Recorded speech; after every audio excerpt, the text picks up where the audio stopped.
Welcome to Foolish Insights. We know you haven't heard from us for a while and we miss you too. We've often have a great time reading your comments over coffee and we really do miss our interactions with you. During our times away, unfortunately, this is due to a death of a close family member. Now, deaths of a family member are always sad, full of sorrow, and funerals often bring together people that don't normally see each other. And during times of sadness, we feel that it is often much more difficult to keep our cool, to be polite and thoughtful, and to be forgiving.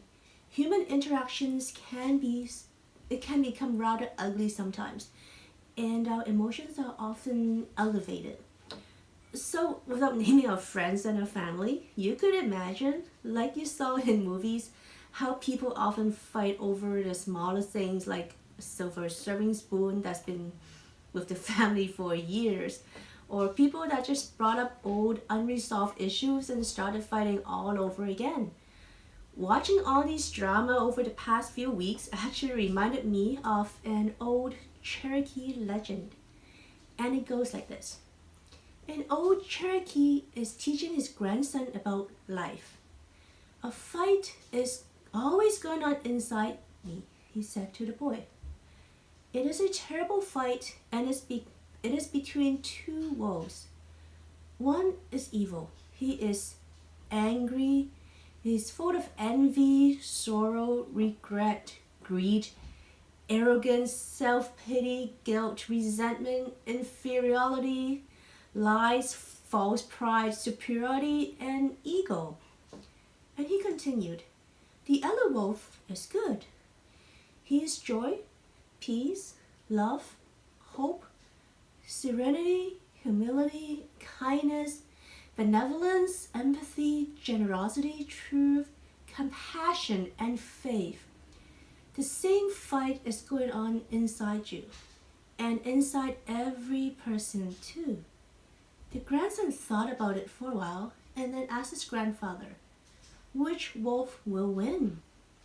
And the old Cherokee simply replied, whichever one you feed. It is a simple story, but it is really quite profound. None of us are pure angels or 100% evil. We all have our good qualities and our dark sides. Whichever side you decide to feed is what we will end up being, the good wolf or the bad wolf. If you keep feeding yourself negative news, greed, regret, and all the ugly stuff, feeling sorry for yourself, then you becomes the bad wolf. On the other hand, if you choose to live well, to stay healthy, be happy, forgiving, and see the glass as being half full, you become the good wolf.